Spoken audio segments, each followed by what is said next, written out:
আজকাল মার্কেটে গেলে সবথেকে বিরক্তিকর প্রশ্নটা কি হয় জানেন? আপনার ঈদ বাজেট কত?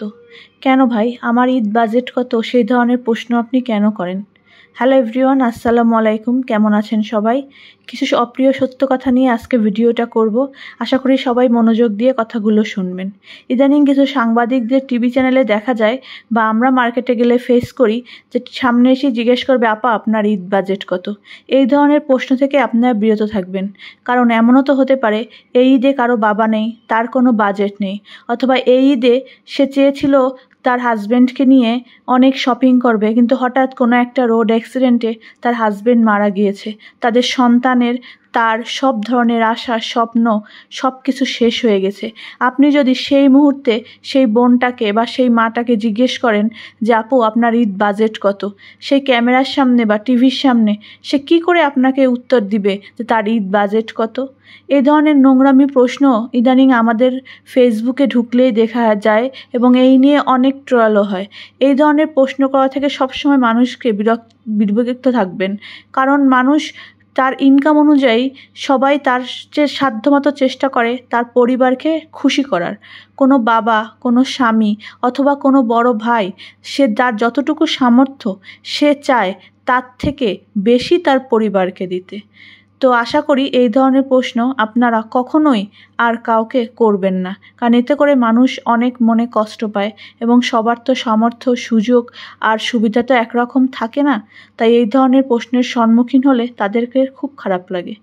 তো ঈদের শপিং করতে আমি গিয়েছিলাম বাচ্চাদের নিয়ে গেলে আড়ংয়ে ওদের কেনাকাটা ওরা করে। তার থেকে সবথেকে বড় কথা হচ্ছে আমার যেদিকে চোখ আটকায় সেগুলো হচ্ছে আড়ংয়ের এই জিনিসপত্র। সাংসারিক যে হয়ে গিয়েছি সেটা পুরোপুরি বোঝাই যায়, কারণ বয়স বাড়ার সাথে সাথে আপনার সব কিছু সব সংসার ঘিরে। সংসারে কোন জিনিসটা কিনতে হবে, কোন জিনিসটা দেখলে আপনার ভালো লাগে, কোন কোকারিস কোন আইটেমটা নিলে আপনার মনে শান্তি লাগবে সেটাই চলে। তো আমার বান্ধবীকে নিয়ে আমি মার্কেটে যাই, ও বাচ্চাদের ড্রেস শপিং করে, ওর সাথে সাথে ও ওদেরকে নিয়ে ঘোরে। আর আমি ঠিক আড়ংয়ের এই সেকশনটায় এসে, যেখানে বিভিন্ন ধরনের কালারফুল কাপ পিস, মাটির তৈরি বিভিন্ন আইটেম আপনারা এখানে পেয়ে যাবেন, আমি সেখানে চলে আসি। আমার মনটা চলে যায় এখানে। আমার এগুলো দেখতে যেমন খুব ভালো লাগে, এগুলো কিনতেও খুব ভালো লাগে। আর আড়ংয়ে এত ভ্যারাইটি থাকে। এবার দেখলাম ঈদে নতুন নতুন সব কালেকশন এসেছে, যেমন এই ফলের ট্রেটা, এটা আমি আগে কখনোই দেখিনি। তো দেখলাম এবার ওরা এইগুলো নিয়ে আসছে। তারপরে বিভিন্ন ধরনের ক্যান্ডেল, যেগুলো আসলে খুবই সুন্দর। এগুলো আপনার বাসাকে সাজিয়ে রাখতে খুবই সুন্দর লাগবে, বাসাকে সাজিয়ে রাখতে পারবেন।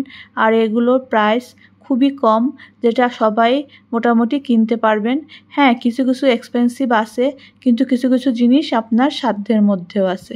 তো আপনার যদি শখ থাকে, ইচ্ছে থাকে, আপনি কিন্তু আপনার সাধ্যের মধ্যে টাকা দিয়েও আপনার ঘরটাকে সুন্দর করে সাজিয়ে তুলতে পারবেন। এগুলো 120 টাকা করে, 130 টাকা করে, খুব বেশি যে প্রাইস তা না। আর আমি আজকাল মার্কেটে গেলে সব সময় ঘর সাজানো জিনিস অথবা ঘরের জন্য কিছু কেনার চেষ্টা করি। আর বিভিন্ন জিনিস আমার চোখে আটকায় যায়, আর কালারফুল জিনিসগুলো দেখতেও খুব ভালো লাগে। আড়ংয়ের বেতের এই কালেকশনগুলো আমার কাছে বেশ ভালো লেগেছে। এখানে অনেক ভ্যারাইটি আছে, অনেক ধরনের জিনিস আছে, দেশীয় জিনিস।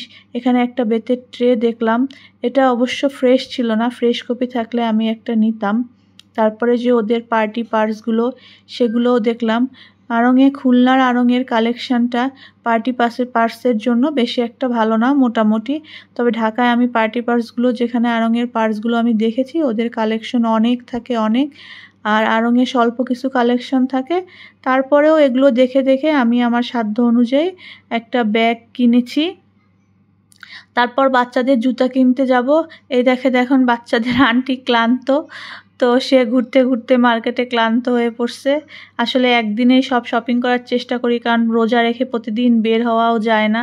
তো বান্ধবীকে নিয়ে বের হওয়ার শান্তি আছে, কারণ আমরা অধৈর্য হই না। আর হাজব্যান্ডদের নিয়ে বেরোলে হাজব্যান্ডরা অধৈর্য হয়ে যায়, তারা ঘুরতে চায় না, দেখতে চায় না, বিরক্ত হয়ে যায়, বাচ্চাদের নিয়ে বোর ফিল করে। তাই আমরা দুই বান্ধবী সিদ্ধান্ত নিয়েছি যে এবার ঈদ শপিং আমরা বান্ধবীরা মিলেই করব। যেই কথা সেই কাজ। আর আমরা দুইজন মিলেই বাচ্চাদের নিয়ে সব কেনাকাটা করি।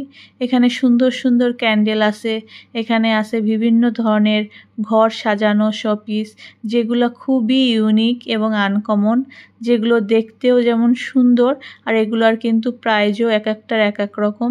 বিভিন্ন টাইপ মিররও রয়েছে।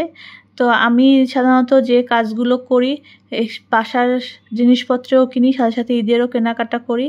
তো এই তো আমাদের কেনাকাটা শেষ, ঈদ শপিং শেষ, বাচ্চাদের নিয়ে বাসায় চলে যাব। আজ এই পর্যন্তই, ভালো থাকবেন, আল্লাহ হাফেজ।